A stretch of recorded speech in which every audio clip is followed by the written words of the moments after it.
Welcome to Fat Over 40. My name's Miles and I am a foodaholic. Now, if you're new to the channel, please subscribe. There's a new film every single Friday, and if you like what you hear, then please give us a thumbs up. But more importantly, comment down below. Let me know if you are a foodaholic. Now, this is all about binge eating. Let's not get this confused with like emotional eating. That's not what I'm going to cover today. This is all about binging. I've had a few binges recently. There was the sort of 2-week Christmas binge. There was the Easter egg binge. And then there was last Sunday, which I'm referring to as loaf of bread and butter gate. Yeah. Wife and I, we've been out for a lovely family lunch. I'd made wise choices with my selections for food, with the exception of treating myself to a couple of scoops of ice cream for dessert. And therein lies the problem, I think, yeah? The refined sugars that were in the ice cream. On the way home, we were discussing what we're going to have for tea, and we were like, oh, let's have some soup. Well, with soup, you could have bread, surely. So we popped along to the local shop, and I picked up this family loaf of white crusty bread.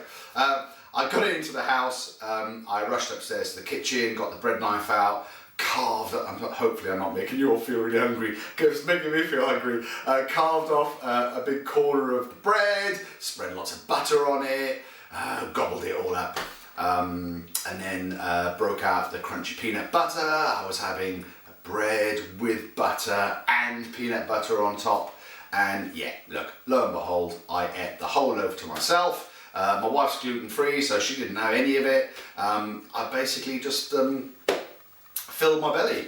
Now, I was telling Gemma, who I work with, I was telling her about Breadgate on Monday, and she was like, look Miles, you're so funny, like, it's just a loaf of bread, like, like, get over it. And I suppose she's right, but that's just how your mind works when you're on a weight loss journey, you know, all of these sort of things, you build them up to be bigger than they are.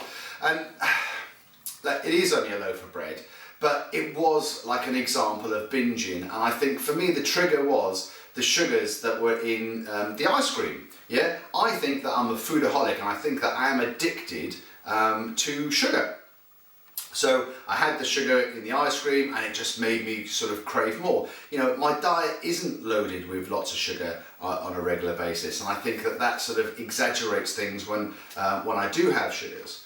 Certainly in the last couple of weeks on YouTube, loads of my YouTube friends have reported that, you know, they've fallen off the wagon, they've had sort of issues with binge eating and stuff in their faces. And I thought today, you know, I would share sort of my experience. Now, you know,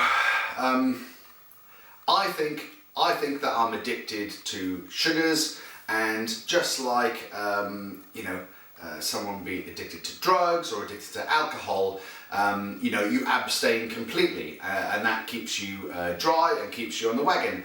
And I would say I need to treat sugar very similarly. I need to be very, very, very careful when I do have sugar, because it triggers for me that sort of want and desire to seek out more sugary stuff. You know, opening all the cupboards, what's in there, what can I eat? So for me, cheat days are a no-no, cheat meals are a no-no. I know a lot of you out there will have cheat meals and cheat days. If you're one of those annoying people who can like pick up a cigarette, smoke a cigarette, and then never touch another cigarette for months, then, you know, good on you. You obviously haven't got an addictive personality, but for me, I am an addict, right? So I'm going to try and abstain from cheat days and from cheat meals as much as I possibly can, right? I will be having ice cream again, don't you worry about that. I just have to, like, in my head, understand that I just need to make sure that, you know, I don't make it too much of a habit, is what I'm sort of saying, yeah? So there we go, it's something we've got to live with. My name is Miles, and I'm definitely a sugar-aholic.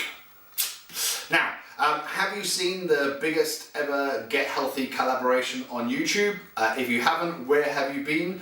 For the last few weeks, we've been churning out some fantastic videos with some brilliant creators. So if you haven't already, please check out the link in the description. There's a playlist to all of there's 16 videos in total, and they're definitely worth a watch. And all of the creators in this collaboration are definitely worth a subscription from you. So get involved. Now, tune in next week. You will be able to see how I went from eating an enormous lunch every single day to my homemade salad. So I'll explain to you how I managed to do that. And I've been exercising really hard lately. My injury, my shoulder is feeling a lot better, but I've still probably got another week to 10 days worth of rehab to do before I'm back to full fitness. But I have still been smashing the gym. I went today and I did a nice little workout. I'm going to leave you with that workout now. It's 3 minutes. Rest for 90 seconds and then smash that out 10 times. Yeah, it took me about 45 minutes to do, but it was a lot of fun. You might not have all of the equipment that you see, but you can choose to substitute it with different stuff, or just leave it out at all. The main thing is that you get your exercise in. So I thought you might like to see that. So I will leave that with you, but if you make one change this week, hey, don't have a binge, and you won't die fat.